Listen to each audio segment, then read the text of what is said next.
ഞാൻ നടത്തിയൊരു പ്രഭാഷണം ഇന്ന് വൈറലാണ്. ആ വിഷയത്തിലേക്കാണ് ജേക്കബ് സാർ എന്നെ പിടിച്ചിട്ടത്.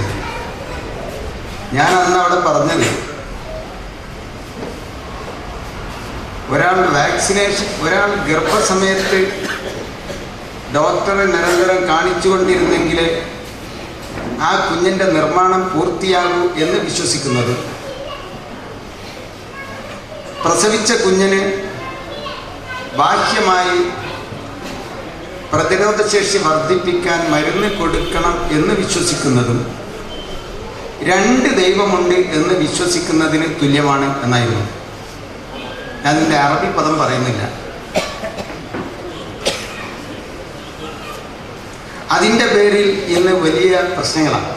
എന്നെ ആക്ഷേപിക്കാനും ഈ വാക്സിൻ വിരുദ്ധരെ അടിച്ചമർത്താനും ഒരായുധമായി ഇപ്പോൾ അവരതെടുത്തിട്ടുണ്ട്. ഞാൻ ആ പറഞ്ഞതാണ് ഇപ്പോൾ ജേക്കബ് സാർ പറയുന്നത്. ഞാൻ അടിയുറച്ച് വിശ്വസിക്കുന്നു, എൻ്റെ വിശ്വാസമേ ഞാൻ പറയുന്നു, ഒരു ഗർഭാശയത്തിൽ ഒരു കുഞ്ഞിനെ പൂർണ്ണതയോടുകൂടി സൃഷ്ടിച്ച് കൊണ്ടുവരാൻ ജഗദീശ്വരൻ മാത്രം മതി. ഒരു ഡോക്ടറും വേണ്ട, ഒരു സ്കാനിങ്ങും വേണ്ട, ടിയും വേണ്ട, വൈറ്റമിനും വേണ്ട, ഫോളിക് ആസിഡും വേണ്ട. അതേപോലെ തന്നെ ഗർഭാശയത്തിനകത്ത് വെച്ചാണ് ഈ ശരീരം എത്ര വർഷത്തേക്കുള്ള പ്രതിരോധ ശേഷി നിലനിൽപ്പ്, ഈ ഹാർട്ട് എത്ര വർഷം പ്രവർത്തിക്കണം, ഈ കിഡ്നി എത്ര വർഷം ഫിൽട്രേഷൻ നടത്തണം, ഈ ലങ്സ്, ഈ തലച്ചോർ എത്ര കാലത്തേക്ക് എന്നത് ആണല്ലോ അതിൻ്റെ ആരോഗ്യം, അതാണല്ലോ അതിൻ്റെ പ്രതിരോധ ശേഷി. ഈ ശേഷിയും ശേമുഷിയും ശരീരത്തിന് ലഭിക്കുന്നത് ഗർഭാശയത്തിൽ വെച്ചാണ്. പുറമെ നിന്ന് അതിലൊരു സെക്കൻഡ് കൂട്ടിക്കൊടുക്കാൻ, ഒരു സെക്കൻഡ് പ്രതിരോധ ശേഷി വർദ്ധിപ്പിച്ചു കൊടുക്കാൻ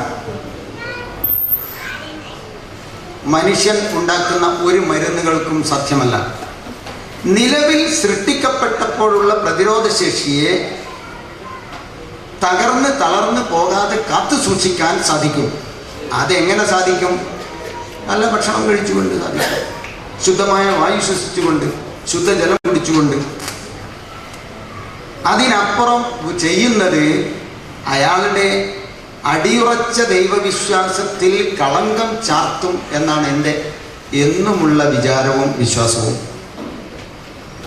2, രോഗാണുക്കൾ ഉണ്ടെന്ന് എനിക്ക് അഭിപ്രായമില്ല. രോഗം ഒരാളിൽ നിന്ന് മറ്റൊരാളിലേക്ക് പകരുമെന്നും എനിക്ക് അഭിപ്രായമില്ല. അതുകൊണ്ട് തന്നെ വാക്സിനേഷൻ്റെ പ്രശ്നം എൻ്റെ മുമ്പിൽ ഉദയം ചെയ്യാറും ഇല്ല.